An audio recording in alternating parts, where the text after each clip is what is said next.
이 시간 예배를 위해 우리를 대표해서 김지영 권사님 기도해 주시겠습니다. 만물을 지으시고 저희를 자녀 삼아 주신 아버지 하나님, 오늘도 주님 전에 예배로 모이게 하시니 감사드립니다. 저희들의 눈과 귀가 주님 한 곳만을 향하도록 성령님 함께하여 주시옵소서. 무더위와 일상의 바쁨으로 인해 저희의 몸과 마음이 쉽게 지치는 시간이 연일 계속되고 있습니다. 혹여 주님의 자녀로서 마땅히 해야 할 일들과 지켜야 할 언행들을 놓치고 외면하며 지내는 것은 아닌지 이 시간 돌아보며 다시 저희에게 말씀과 찬양과 기도로 새 힘 주시기를 원합니다. 창조의 질서대로 열매가 맺고 자라서 풍성하게 얻을 수 있다는 확신을 알고 있기에 저희는 이 여름의 무더위도 감당할 수 있습니다.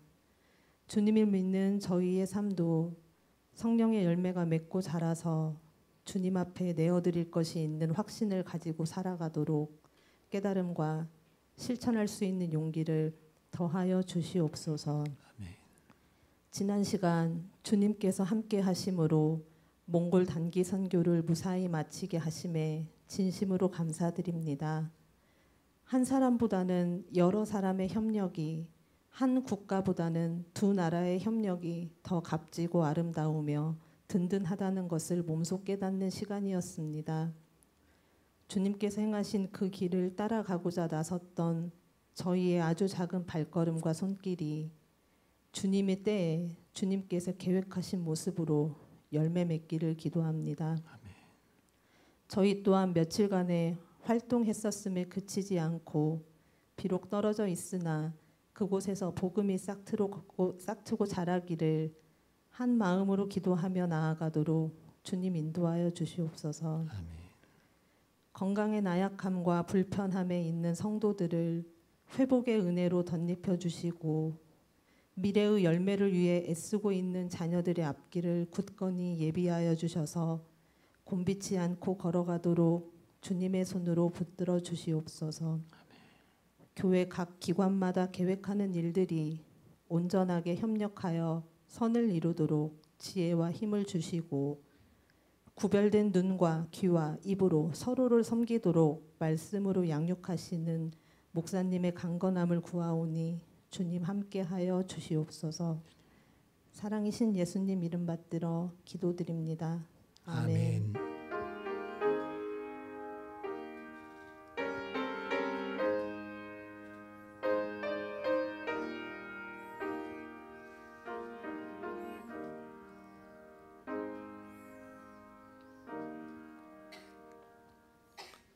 오늘 우리에게 주시는 하나님 말씀은 마태복음 19장 23절부터 30절까지의 말씀입니다. 신약성경 32면에 있는 말씀입니다. 마태복음 19장 23절부터 30절까지 말씀을 제가 봉독해 드리겠습니다. 하나님의 말씀입니다. 예수께서 제자들에게 이르시되 내가 진실로 너희에게 이르노니 부자는 천국에 들어가기가 어려우니라. 다시 너희에게 말하노니 낙타가 바늘귀로 들어가는 것이 부자가 하나님의 나라에 들어가는 것보다 쉬우니라 하시니 제자들이 듣고 몹시 놀라 이르되 그렇다면 누가 구원을 얻을 수 있으리이까? 예수께서 그들을 보시며 이르시되 사람으로는 할 수 없으나 하나님으로서는 다 하실 수 있느니라. 이에 베드로가 대답하여 이르되 보소서 우리가 모든 것을 버리고 주를 따랐사온데 그런즉 우리가 무엇을 얻으리이까? 예수께서 이르시되 내가 진실로 너희에게 이르노니 세상이 새롭게 되어 인자가 자기 영광의 보좌에 앉을 때에 나를 따르는 너희도 12 보좌에 앉아 이스라엘 12 지파를 심판하리라. 또 내 이름을 위하여 집이나 형제나 자매나 부모나 자식이나 전토를 벌인 자마다 여러 배를 받고 또 영생을 상속하리라. 그러나 먼저 된 자로서 나중되고 나중된 자로서 먼저 될 자가 많으니라. 아멘. 오늘 말씀은 어떤 부자 청년이 예수님 앞에 달려나와 꿇어 엎드려서 어떻게 해야 영생을 얻을 수 있습니까? 묻고 그에 대해서 예수님께서 계명을 지키라 말씀해 주셨는데 다 지켰다고 하니까 그러면 가서 너의 소유를 팔아 가난한 자들에게 나누고 너는 다시 와서 나를 따르라 말씀을 해 주셨는데 이 부자 청년이 근심하여 돌아갔다 하신 말씀에 이어지는 말씀입니다. 그런데 오늘 예수님께서 하나님 나라에 대해 이상한 말씀을 하십니다. 내가 진실로 너희에게 이르노니 부자는 천국에 들어가기가 어려우니라. 이 부자 청년이 근심하고 되돌아가 버린 다음에 곧바로 이 말씀을 하시니까 꼭 그 되돌아가 버린 부자 청년을 정죄하고 비난하는 것처럼 보이기도 합니다. 뿐만 아니라 그냥 부자가 천국에 들어가기 어렵다라고만 말씀하셨으면 모르겠는데 곧바로 이어서 이렇게 말씀을 하십니다. 다시 너희에게 말하노니 낙타가 바늘귀로 들어가는 것이 부자가 하나님 나라에 들어가는 것보다 쉬우니라. 부자가 하나님 나라에 들어가는 것보다 덩치도 크고 등에 혹도 나 있는 그 낙타가 평소에도 우리가 눈이 침침해서 실도 꿰기 힘든 그 바늘 구멍으로 들어가는 것이 더 쉬운 일이다 말씀을 하십니다. 물론 이 말씀은 아주 극단적으로 과장해서 비유적으로 말씀하신 것입니다. 그렇지만 부자가 천국에 들어가는 것이 그런 정도의 일이라면 그냥 어려운 일 정도가 아니라 낙타가 바늘귀로 들어가는 것이 더 쉬운 일로 여겨질 만큼 어려운 정도라면 그냥 불가능에 가깝다는 얘기죠. 그렇다면 부자가 안 돼야, 가난해야 천국에 들어갈 수 있다는 말씀인가?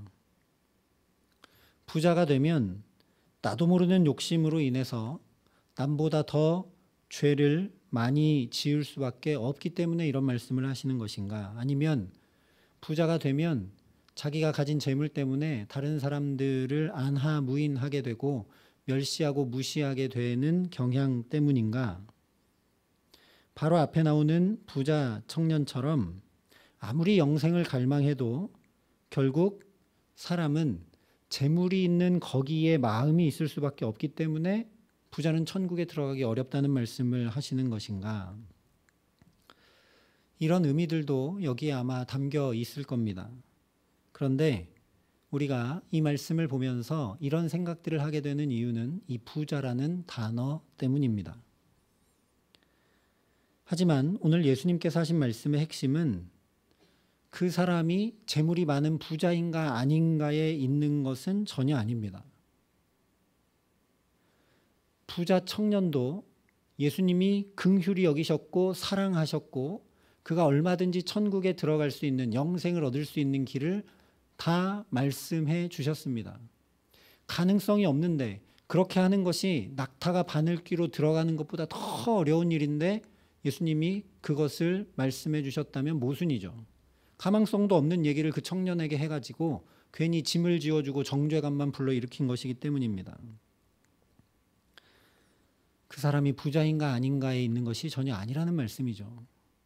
오히려 오늘 예수님께서 하시는 말씀은 마태복음이 처음부터 계속해서 우리에게 도전하고 있는 그대로 천국, 하나님 나라, 바로 거기에 핵심이 있는 말씀입니다. 하나님 나라는 그 어떤 인간의 노력이나 업적이나 공의나 선행으로도 들어갈 수 없는 나라다라는 말씀입니다. 그러니 오늘 말씀에서 우리가 주목해야 될 것은 누군가가 부자인가 아닌가가 아니라 바로 26절의 말씀입니다. 예수께서 그들을 보시며 이르시되 사람으로는 할 수 없으나 하나님으로서는 다 하실 수 있느니라.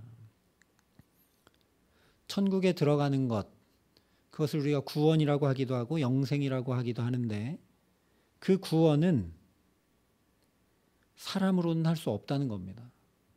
그 구원은 전적으로 하나님께 달린 것이라는 말씀이라는 것이죠. 하나님으로서는 그 구원을 이루실 수 있다라는 말씀입니다. 사람이 하려고 하면 낙타가 바늘귀로 들어가려고 하는 것보다 훨씬 더 어렵고 거의 불가능한 일이겠지만 하나님에게 구원은 당연한 일이고 얼마든지 하실 수 있는 일이다라는 것을 지금 깨우쳐주고 계시는 것입니다. 왜 예수님께서 제자들에게 이런 얘기를 하시는가? 지금이나 그때나 마찬가지인 것 같기는 한데 특별히 예수님 당시의 부자 개념 때문에 그렇습니다. 특별히 유대인들은 일반적으로 부자가 되는 것을 하나님의 축복으로 이해했습니다. 하나님의 말씀을 준행하고 따르면 복받는 결과가 부자가 되는 것으로 하나님의 축복이 내게 임한 표징으로 이해했다라는 거죠. 왜냐? 그들의 믿음의 조상이고 족장인 아브라함, 이삭, 야곱도 모두 하나님이 축복하심으로 부자가 됐기 때문입니다. 창세기 26장에 보면 이삭에 대해 이렇게 말씀을 합니다. 이삭이 그 땅에서 농사하여 그 해에 100배나 얻었고 여호와께서 복을 주심으로 그 사람이 창대하고 왕성하여 마침내 거부가 되어. 이 말씀은 이삭이 머물던 땅에 흉년이 들었을 때 아버지 아브라함과 똑같이 애굽으로 내려가려고 합니다. 그런데 그때 하나님이 내려가지 말라, 여기 있으라 하신 말씀대로 순종하여 그 땅에 있게 되자 하나님이 복을 주셔서 100배나 그 땅에서 농사하여 흉년인데도 거두게 되고 마침내 거부가 된 것입니다. 그렇기 때문에 이스라엘 사람들이 이 부는 하나님의 말씀을 순종하고 따름으로 얻게 되는 결과물, 성경에 쓰여 있는 그대로 하나님이 복을 주신 결과물로 자연스럽게 생각했습니다. 그러다 보니까 재물을 얻게 되는 것은 바로 앞에 나와 있는 부자 청년의 경우처럼 계명들을 다 지키는 사람, 율법을 철저하게 지키는 사람에게 하나님께서 내리시는 복으로 여기게 되었다라는 거죠. 그래서 예수님께서 부자가 천국에 들어가기 어렵다, 낙타가 바늘귀로 들어가는 것보다 어렵다라고 하시니까 제자들이 깜짝 놀랄 수밖에 없는 겁니다. 자기들이 이해하기로는 하나님의 말씀을 잘 지키고 준행하고 따르고 순종하면, 신명기 말씀대로 하나님의 말씀을 청종하면 들어가도 나가도 복받고 하나님이 복을 내리셔서 믿음의 족장들처럼 부자가 되고 그것이 곧 내가 하나님께 복을 얻고 나중에 또 천국에 들어가는 것의 어떤 징표, 예표처럼 여겼는데 부자는 천국에 못 들어간다라는 말씀을 하시니까 깜짝 놀랍니다. 그리고 25절에 이렇게 묻습니다. 제자들이 듣고 몹시 놀라 이르되 그렇다면 누가 구원을 얻을 수 있으리까? 몹시 놀라서 묻습니다. 그러면 대체 누가 구원을 얻을 수 있습니까? 그렇게 율법도 잘 지키고 하나님의 말씀을 청종하고 준행하고 그로 인해서 재물의 복이라는 하나님의 징표까지 가지고 있는 사람도 그렇게 들어가기 어려운 천국이라면 대체 어떤 사람이 그 천국에 들어가는 겁니까? 누가 대체 그 천국에 들어갈 수 있다는 말입니까? 라고 깜짝 놀라서 묻는 겁니다. 그래서 예수님께서 말씀해 주시는 것이죠. 사람으로는 할 수 없으나 하나님으로서는 다 하실 수 있느니라. 서두에 말씀드린 대로 인간의 어떤 노력이나 행위나 공로로는 구원이 없고 하나님이 구원해 주신다라는 말씀이죠. 그래서 이 말씀을 들은 베드로가 다 깜짝 놀란 제자들과는 다르게 27절에 이렇게 묻습니다. 보소서, 우리가 모든 것을 버리고 주를 따랐사온데 그런즉 우리가 무엇을 얻으리이까? 역시 수제자다운 면모를 보여주고 있습니다. 지금 베드로가 예수님께 묻고 있는 이 질문은 앞서 부자 청년과 예수님과의 대화의 핵심만 잘 정리하여 묻고 있는 질문입니다. 부자 청년이 내가 어떻게 해야 영생을 얻을 수 있습니까? 하는 질문에 예수님께서 가서 모든 것을 다 팔아 가난한 자들에게 나눠주고 나를 따르라 답해 주셨지 않습니까? 그래서 지금 베드로가 부자는 천국에 못 들어간다라고 하신 말씀, 하나님으로서는 다 하실 수 있다는 말씀을 듣고 나서 그러면 우리는 저 부자 청년과 다르게 근심하고 돌아가는 것이 아니라 우리는 진짜로 다 버리고 주님을 따랐는데 그러면 우리는 무엇을 얻는 것입니까?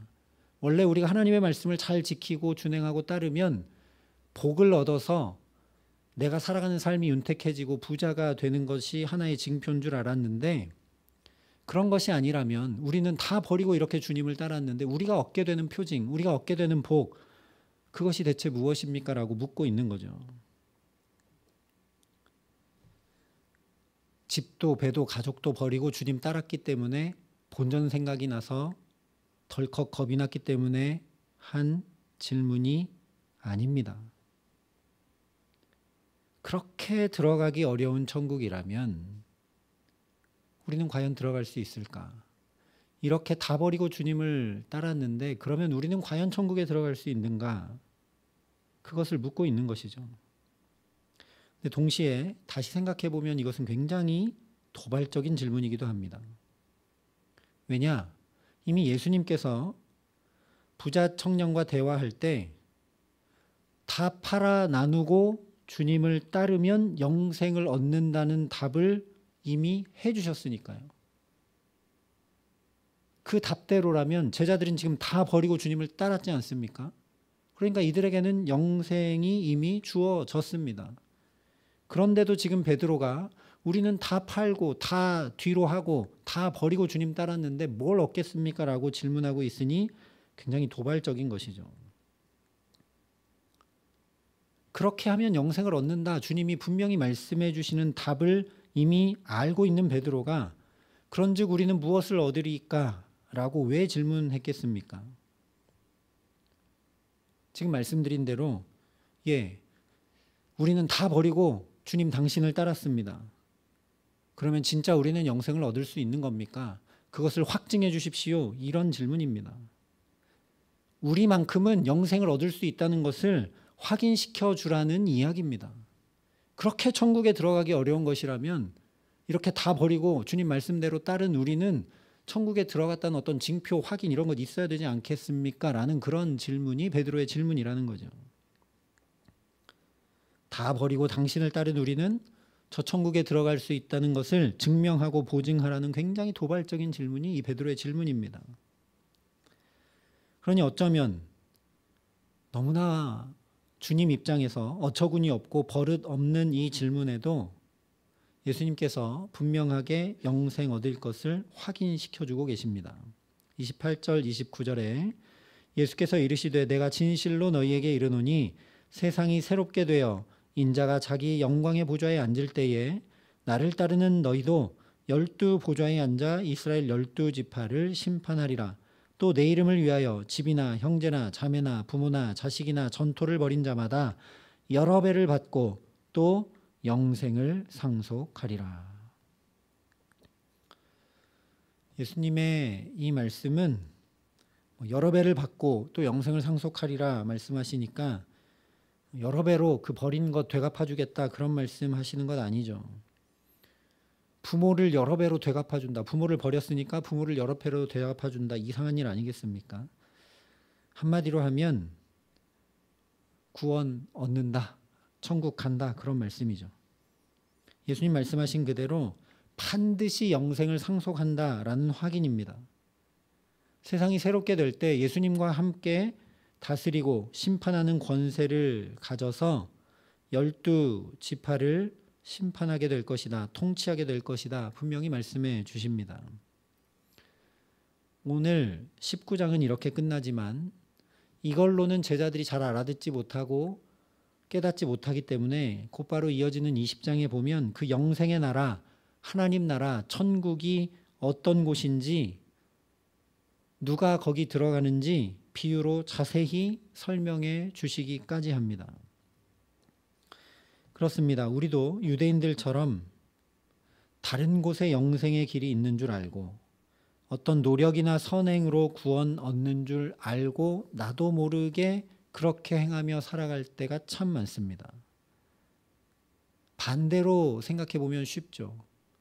내가 이런 선행, 이런 헌신, 이런 봉사 그런 것 하지 않으면 나의 구원이 지워질 것만 같고 내가 하나님께서 떨어져 나갈 것 같은 그런 두려움이 우리 안에 있다는 거죠. 또 제자들처럼 분명히 예수님을 믿고 따르고 있는데도 불구하고 나는 구원받을 수 있을까? 영생 얻을 수 있을까? 이런 내 상태로 과연 주님 앞에 설 수 있을까? 때로 의심이 들고 분명한 확인을 받기 원하는 마음이 들 때도 있다라는 거죠. 그래서 오늘 이 말씀을 통해 우리가 확인해야 될 것은 무엇이냐? 정말 복된 소식은 예수 그리스도께서 우리에게 영생의 소망을 계속 주시는 분이고 영생의 길을 벗어날 때 의심이 들고 회의가 들고 믿음에 서지 못할 때 다른 무언가가 필요하다고 생각되고 그렇게 내가 살아가려고 할 때 다시 깨우쳐 나를 따르라고 영생의 길을 가르쳐 주시는 하나님 나라를 계속 뚜렷하게 확인시키시고 보여주시는 분이 바로 예수 그리스도시다라는 사실입니다. 오직 예수님만이 우리에게 하나님 나라를 환히 여시고 하나님 나라를 보이시고 하나님 나라를 주시고 하나님 나라를 누리게 하시는 구세주다라는 말씀입니다. 그래서 요한복음 17장에 보면 예수님께서 직접 영생은 곧 유일하신 참 하나님과 그가 보내신 자 예수 그리스도를 아는 것이니이다 말씀해 주셨던 겁니다. 정리하면 이렇습니다. 뭘 해야 천국에 들어갈 수 있는지 몰라도 된다는 겁니다. 어떻게 해야 천국에 갈 수 있는지 몰라도 된다는 겁니다. 중요한 건 뭐냐? 그 천국으로 나를 인도하는, 내가 영생 얻는 길에서 어긋날 때 나를 또 깨우치고 붙들고 함께함으로 그 하나님 나라를 향해 나아갈 수 있도록 하는 분이 예수 그리스도이심만 알면 된다는 거죠. 일례로 우리가 이석재 목사님만 알고 있어도 내 몸이 왜 아픈지 그 원인을 하나도 몰라도 됩니다. 예, 의사인 이석재 목사님이 약을 주고 치료해 줄 거니까요. 나는 그것이 어떻게 낫는지, 무슨 약을 투여해야 되는지 하나도 몰라도 됩니다. 그냥 이석재 목사님과 친해가지고 그 도움을 받기만 하면 되는 거죠. 오늘 말씀이 그런 말씀이라는 겁니다. 너희가 생각하는 대로 너희가 율법을 잘 지켜서 어떤 노력을 해서 무슨 공로를 쌓아서 그렇게 해서 갈 수 있는 나라가 아니다. 다 구별해서 세상과 다른 삶을 철저히 살아내서 그래서 얻을 수 있는 것이 구원이 아니다. 그런 말씀입니다. 그런 모든 것들은 마치 낙타가 바늘귀로 들어가려고 하는 것처럼 모두가 다 불가능하고 어쩌면 소용없는 노력이라는 말씀입니다. 오직 구원은 하나님께 달려 있다라는 거죠. 우리가 잘 알고 있듯이 그 어떤 인간이 십자가를 진다고 해도 구원은 일어날 수 없습니다. 오직 죄 없으신 하나님의 아들 예수 그리스도께서 대신 우리 죄를 지시고 십자가로 모든 죄를 도말하셨기 때문에 우리가 구원받게 되는 것이죠. 그것 외에 다른 길은 없다는 겁니다. 그러니 우리에게 하나님 나라를 환히 여시고 그 하나님 나라를 임하게 하시고 누리게 하시는 주 예수를 믿으라는 말씀이 마태복음이 처음부터 끝까지 계속해서 전하는 복된 소식 복음입니다. 그 예수를 믿어야, 그 예수의 말씀을 들어야, 그 예수를 계속 만나야 그 예수를 깊고 넓고 풍성하고 분명히 알아야 내게 영생의 소망이 하나님 나라가 분명해지게 된다라는 겁니다. 그 어떤 노력이나 선행으로 되는 것 아니라는 거죠. 일을 하든 밥을 먹든 사람을 만나든 그것으로 하나님 나라가 선명해지고 영생의 소망이 분명해지지 않으면 아무 소용이 없다는 말씀입니다. 오늘 새벽 예배를 마치고 예수병원에 직원 예배 설교를 해달라고 해서 다녀왔습니다. 무슨 말씀을 전할까? 한 10분 이내로 말씀을 전해야 되는데, 왜냐하면 직원 예배 드리고 곧바로 8시 반부터 진료와 일과가 시작되기 때문에 짧게 설교해달라고 부탁을 받았습니다. 그래서 기도하다가 이 말씀 전했습니다. 하나님을 아는 게 영생, 예수 그리스도를 아는 게 영생이라고 했는데 병원에 있는 모든 사람들은 마치 많은 병자들이 나음받기를 바라고 예수님 앞에 나왔던, 그래서 예수님이 그들을 긍휼히 여기시고 치유해 주시고 낫게 해 주시고 했던 그 삶을 매일매일 자기들이 살아가고 있는 건 아닙니까? 그런데 그 삶을 살아가면서 예수 그리스도를 경험하고 알고 누리지 못한다면 세상에 그보다 더 불쌍한 사람들이 어디 있겠습니까? 저로 말할 것 같으면 주님께서 하나님의 말씀을 선포하시고 복음을 전하심으로 영혼들을 일깨우시고 삶을 새롭게 하시는 그 사역을 행하셨는데 감히 저 같은 사람이 예수님의 자리에 서서 그와 똑같은 일을 행하게 하고 계시는데 제가 목회를 짐과 부담으로 여기고 또는 일로 여기고 또는 이렇게 교회에서 성도들과 친밀하게 지내고 뭐 어떤 부흥하는 일에만 신경을 쓰고 그렇게 살아가고 있다면 저는 그야말로 세상 가장 불쌍한 자이겠죠. 그러니 우리가 과연 나는 하나님과 예수 그리스도를 알아가는 데 힘쓰고 애쓰고 거기에 주목하며 살아가는지 살펴야 된다는 겁니다. 예수님은 우리 모든 것의 본이 되어주셨기에 우리가 살아가는 모든 삶의 자리에서 얼마든지 예수님을 알고 경험할 수 있습니다. 예수님이 긍휼과 사랑을 베푸셨으니 우리가 긍휼과 사랑을 베풀면서 주님의 자리에 서 있고 그때 주님이 어떤 마음이었는지 그때 주님께 어떤 보람과 기쁨이 있었는지 그것 우리가 알고 경험하게 되는 겁니다. 관념이 아니라 내 몸으로, 내 삶으로. 섬기고 봉사할 때, 겸손히 행할 때, 또 주님도 성전에 올라가 예배하셨으니 예배할 때, 주님도 부모님을 받들어 섬기셨으니 효도할 때, 우리가 살아가는 모든 삶에서 그렇게 주님을 알아갈 수 있다는 겁니다. 하나님이 일하시니 나도 일한다 하시며 일하셨던 주님이시니 우리가 일터에서 일하면서도 그 주님을 알아가는 겁니다. 문제는 내가 거기에 주목하며 살아가고 신앙생활하고 있느냐라는 겁니다. 저와 여러분의 신앙생활의 방향, 저와 여러분의 믿음의 목표 무엇이냐는 거죠.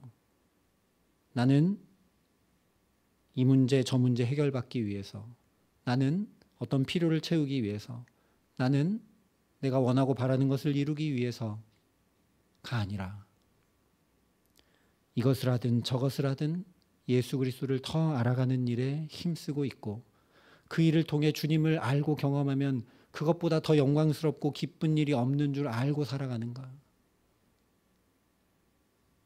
진짜 그렇다면 우리가 특별히 외롭고 힘들고 소외당하고 고통스럽고 문제가 생겼을 때 성경에 나온 말씀 그대로 더 감사하고 기뻐하고 찬양할 수 있게 됩니다. 왜냐? 능력의 주님, 긍휼의 주님, 사랑의 주님 우리가 어느 정도 알지만 십자가 지고 가시는 고통의 주님, 구원의 주님은 우리가 잘 알지 못할 때가 많기 때문입니다.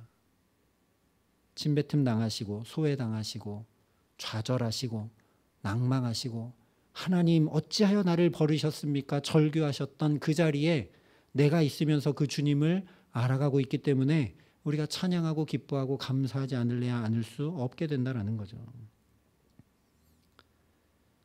그렇지 않으면 그 영생의 소망이 하나님 나라가 나에게 분명하지 않기 때문에 우리는 구약의 이스라엘 백성들이 계속 그랬던 것처럼 또 쓰러지고 또 넘어지면서 이 세상의 것들을 쫓아 거기에 소망을 두고 계속 살아가게 된다는 겁니다. 그것이 너무나 안타까우신 예수님께서 계속 하나님 나라를 말씀하시고 설명하시고 보이시고 분명케 하신다라는 거죠. 그래서 결국 제자들이 이렇게 고백합니다. 베드로가 이렇게 고백합니다. 요한복음에 주여 영생의 말씀이 주께 있사오니 우리가 누구에게로 가오리이까? 주여 영생의 말씀이 주께 있사오니 우리가 누구에게로 가오리이까? 베드로의 이 고백이 오늘 저와 여러분의 고백 되게 하시기를 간절히 기도합니다.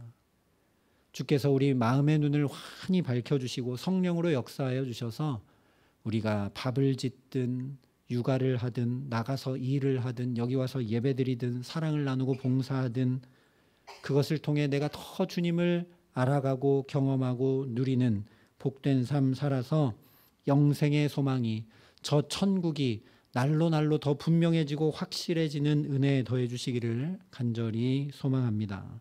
그래서 우리 모든 삶을 그렇게 영생의 삶으로 이끄시는 귀한 은총 가운데 오늘 제자들에게 그러하셨듯이 우리가 엇길로 갈 때, 또 의심이 들 때, 불확실하게 느껴질 때, 불안할 때마다 그 주님이 우리를 도우시고 붙드시는 그 은혜 가운데 날마다 살아가게 하시는 귀한 은총 더해 주시기를 우리 구주 예수 그리스도의 이름으로 간절히 축원합니다.